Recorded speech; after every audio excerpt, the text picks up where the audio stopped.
वैकुंठ चतुर्दशी की कथा। जय श्री हरि विष्णु।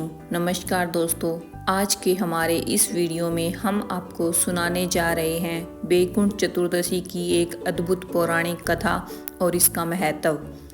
कार्तिक मास के शुक्ल पक्ष की चतुर्दशी को वैकुंठ चतुर्दशी मनाई जाती है। यह दिन बहुत ही पवित्र माना गया है क्योंकि इस दिन भगवान विष्णु और भगवान शिव दोनों की पूजा एक साथ की जाती है। इसी दिन दीपदान का विशेष महत्व होता है। कहा जाता है कि एक बार नारद मुनि वैकुंठ धाम पहुँचे।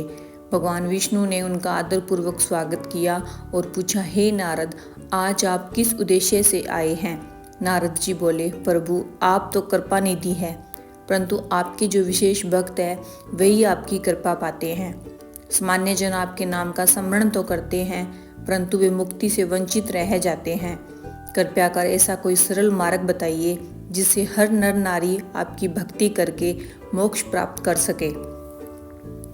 भगवान विष्णु मुस्कुराए और बोले, हे नारद, कार्तिक मास के शुक्ल पक्ष की चतुर्दशी को जो भक्त श्रद्धा और भक्ति से मेरा व्रत रखेंगे, पूजन करेंगे, उनके लिए स्वर्ग के द्वार खुल जाएंगे। इस दिन जो भी मेरा नाम लेगा, दीपदान करेगा, वह वैकुंठ धाम को प्राप्त करेगा। इसके बाद भगवान विष्णु ने अपने द्वारपाल जय और विजय को आदेश दिया कि इस दिन स्वर्ग के द्वार सब भक्तों के लिए खुले रहेंगे। फिर भगवान विष्णु ने नारद मुनि को एक कथा सुनाई। बहुत समय पहले उज्जैन नगरी में धनेश्वर नाम का एक ब्राह्मण रहता था। वह चमड़े और कंबल का व्यापारी था और दुष्कर्मों में लिप्त रहता था। एक बार व्यापार के सिलसिले में वह महिष्मती नगरी गया।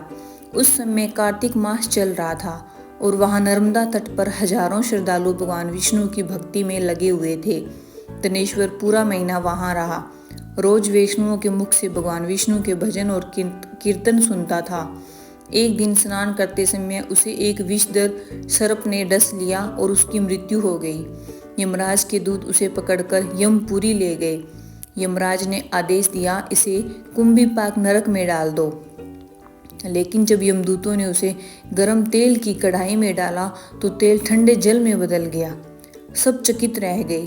तभी वहां नारद मुनि प्रकट हुए और बोले, हे सूर्य नंदन यमराज, यह ब्राह्मण नरक का अधिकारी नहीं है। इसने पूरे 1 महीने तक कार्तिक व्रत करने वाले भक्तों का दर्शन, श्रवण और संग किया है। वैकुंठ चतुर्दशी के दिन नर्मदा स्नान भी किया है। इसने पुण्य आत्माओं के संग से उनका छठा अंश पुण्य प्राप्त किया है। अतः इसे नरक नहीं, यक्ष लोक की प्राप्ति होनी चाहिए। यमराज ने उनकी बात मानी। धनेश्वर को सभी नरकों के दर्शन कराकर यक्ष लोक भेज दिया गया, जहां वह कुबेर का अनुचर धनश्य बन गया। कहते हैं, वैकुंठ चतुर्दशी के दिन भगवान विष्णु ने भगवान शिव की आराधना कर सुदर्शन चक्र प्राप्त किया था और यही वह दिन था जब भगवान श्री राम ने रावण वध के बाद ब्रह्मा हत्या के पाप से मुक्ति पाने के लिए भोलेनाथ की पूजा की थी।